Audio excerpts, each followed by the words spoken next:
కట్టుబడి ఉన్నాను. ఈరోజు ప్రభాకర్ రెడ్డి మాట్లాడుతున్నాడు, అది జరిగింది, ఇది జరిగింది. నేను ఒకటే అడుగుతున్నా, నీకు చేతనైతే అనంతపూర్ నుంచి పోయిన ఎయిమ్స్ని వెనక్కి తీసుకున్నా, కర్నూలు నుంచి పోయిన హైకోర్టుని వెనక్కి తీసుకొని రండి. అదేవిధంగా కడపలో కట్టాల్సిన స్టీల్ ప్లాంట్ కట్టించండి. నేనుగా చెప్పినది, మీకు ఏదన్నా కానీ ఉంటే గన, నిజంగా ఉంటే గన ప్రభాకర్ రెడ్డికి పోయి రేవంత్ని అడుగు. రేవంత్ ఒక ముఖ్యమంత్రి స్థాయిలో ఉండి తెలంగాణ అసెంబ్లీలో మాట్లాడిన మాటలు, నేను చంద్రబాబుతో 4 గోడల మధ్య మాట్లాడి దీన్ని ఆపినాను అని. లిఫ్ట్ ఇరిగేషన్ ఆపితే అది తప్పు కదా, రాయలసీమ ప్రాంతానికి అన్యాయం కదా. ఇదే ఇంకో ప్రాంతంలో జరిగితే అక్కడ ఉన్న వాళ్ళు ఊరుకుంటారా? లేకుంటే నువ్వు అమరావతి ప్రాంతంలో జరుగుతోంది, అక్కడ అందరూ ఏకం కాలేదా? 29 గ్రామ ప్రజలు మొత్తం అంతా ఏదో ఇది జరిగిపోతుందని. ఈరోజు చంద్రబాబు నాయుడు రోజు పోతున్నాడు, అమరావతిని క్యాపిటల్గా ప్రకటించండి అని, అమరావతికి ఇన్ని కోట్లు నిధులు కావాలని చెప్పేసి బ్యాంకుల దగ్గర పోతున్నాడు. ఎందుకు? ఎన్విరాన్మెంటల్ క్లియరెన్స్ చేపించే బాధ్యత ఆయనకు లేదా? రాయలసీమ ప్రాజెక్టులు స్టార్ట్ చేయించాలని బాధ్యత లేదా? ఆయనే నిన్న మీటింగ్లో మాట్లాడినాడు. ఏం మాట్లాడినాడు? అంతా కలిస్తే 20 టీఎంసీల కంటే ఎక్కువ పోదు, దానికి ఏందంత పెద్దగా రాద్ధాంతం చేస్తున్నారని చంద్రబాబు నిన్న ప్రెస్ మీట్లో మాట్లాడినాడు. అదే పక్కన లోకేష్ ఏం మాట్లాడినాడు? లోకేష్ ఏం మాట్లాడినంటే ఒక్క టీఎంసీ కోసం యుద్ధాలు కూడా జరిగినాయని చెప్పేసి. మరి వాళ్ళే మాట్లాడుతున్నారు కదా. మీరు కేవలం పార్టీలలో మంచిగా కనపడాలని కాదు, ఈ ప్రాంతంలో ఖచ్చితంగా అన్యాయం జరుగుతుందనేదే నేను చెప్తున్నాను. ఇదే శ్రీకాకుళంలో జరిగితే అక్కడ ఉన్న వాళ్ళు అక్కడ ఆ ప్రాంతంలో ఉన్న వాళ్ళు ఊరుకుంటారా? విజయనగరంలో జరుగుతుంటే ఊరుకుంటారా? లేకుంటే గోదావరి జిల్లాలో జరుగుతుంటే ఆ ప్రాంతానికి అందరూ కలిసి మాట్లాడతారా లేదా? మనకేమేది? నేను అనేది కరెక్టే. కేవలం సీమ పౌరుషం అని చెప్పి ఉప్పు కారంలో చూపిస్తాను. ఫైల్స్ నాకు వచ్చినాయి, వాళ్ళకి వచ్చినాయి, ఎవడోడికి వచ్చినాయి వానికి బాధ. నేను ఎందుకన్నాను? దానికి కనపడుతుంది తప్ప పౌరుషము, ఇంకా మిగతా దానికి ఏది కనపడుతుంది?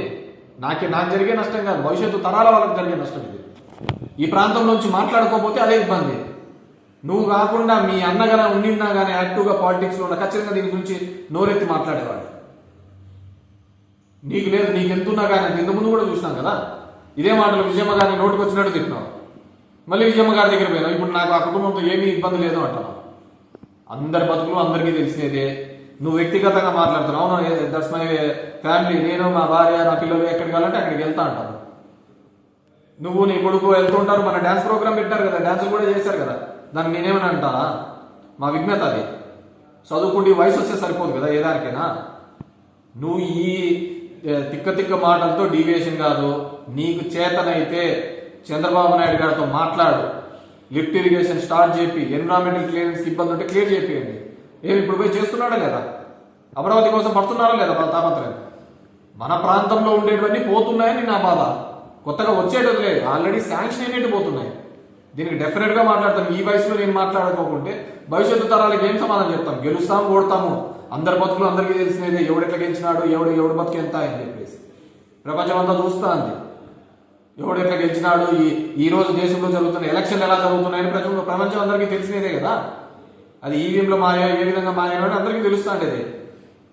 దాని గురించి అయితే పెద్ద సబ్జెక్టు, నేను ఎన్నోసార్లు చెప్పినాను. సో ఈ గెలుపోవటం చూసి విర్రవీగేది, ఈ కాలాలన్నీ పోయినాయి. చేతనైతే మళ్ళీ రాయలసీమ లిఫ్ట్ ఇరిగేషన్ స్టార్ట్ చేయండి, మళ్ళీ అనంతపురికి ఎయిమ్స్ తీసుకొని రండి. నేను చేయించాను. జగన్మోహన్ రెడ్డి గారితో మాట్లాడి మా దగ్గర జిల్లేడు బండి అనే ప్రాజెక్టు తీసుకొని రావడం జరిగింది. 700 కోట్ల రూపాయలు స్టేట్ గవర్నమెంట్తో 300 కోట్ల రూపాయలకు పని చేయించినాం. 100 crores ల్యాండ్ అక్విజిషన్ పంపించినాం. మళ్ళీ వచ్చినారు అందరూ కూడా, మేము వస్తే ఇంకా అద్భుతాలు చేసేస్తాం, అంత డబ్బులు ఇప్పిస్తామని చేపియండి. వాళ్ళని కూడా అడుగుతాం, మేము ఎక్కడ అడ్డం పడలేదే, అభివృద్ధికి ఎక్కడ అడ్డం పడలేదు. మన ప్రాంతం బాగుండాలి, మన ప్రాంతానికి నిధులు రావాలి, ఆ విధంగా కొట్లాడుతున్నాం. మీరు ఆ విధంగా కేవలం మెప్పు పొందాలని చూస్తున్నాం. ఇది తప్పు. ఖచ్చితంగా రాయలసీమ పౌరుషం అనేది ఉంటే ఇప్పటికైనా ప్రతి ఒక్కరూ మాట్లాడాల్సిందే. నేను అప్పుడు మాట్లాడినా, ఇప్పుడు మాట్లాడినా, జగన్మోహన్ రెడ్డి గారి దగ్గర ఎప్పుడైనా కానీ నిక్కచ్చిగా మాట్లాడతాను. మన ప్రాంతానికి ఎవరు చేశారు? చేసినది వైఎస్ఆర్ కుటుంబం కదా. ఈ రాష్ట్రానికి చేసినది కానీ మన ప్రాంతానికి చేసినది ఎవరైనా ఉన్నారంటే అది జగన్మోహన్ రెడ్డి, రాజశేఖర్ రెడ్డి కదా. అరో మీ అన్ననే కదా మంత్రిగా ఉండి అన్ని చోట్ల పొగినాడు కదా మీ అన్ననే. సో ఇట్లాంటి గుడ్డ బెదిరింపులు కాదు. చేతనైతే ప్రభుత్వంలో ఉన్నావు, ప్రభుత్వంలో ఉండి మీరు ఈ స్థాయిలో ఉన్నప్పుడు ఖచ్చితంగా మాట్లాడాలి. మమ్మల్ని అనడం వల్ల మాకేం వచ్చేది లేదు, మిమ్మల్ని ఎవరు సీరియస్గా తీసుకునేది లేదు. ఎందుకంటే ఆల్రెడీ మీరు మీ వయసుతో పాటు జోకర్లుగా అయిపోయినారు.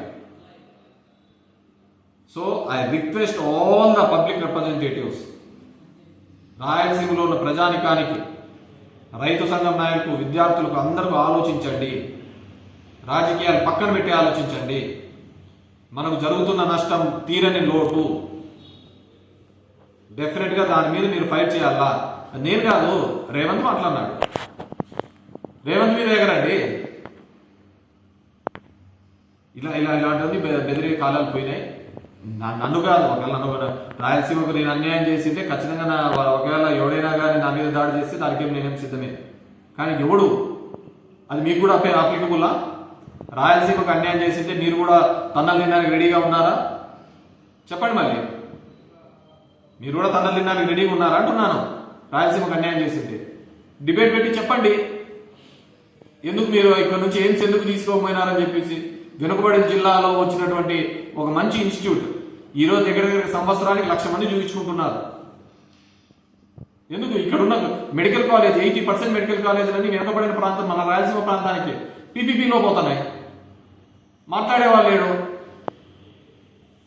దాని మంచో చెడో అని విద్యా వైద్యం కంటే ఏ ప్రభుత్వం ఏం చేస్తుందయా?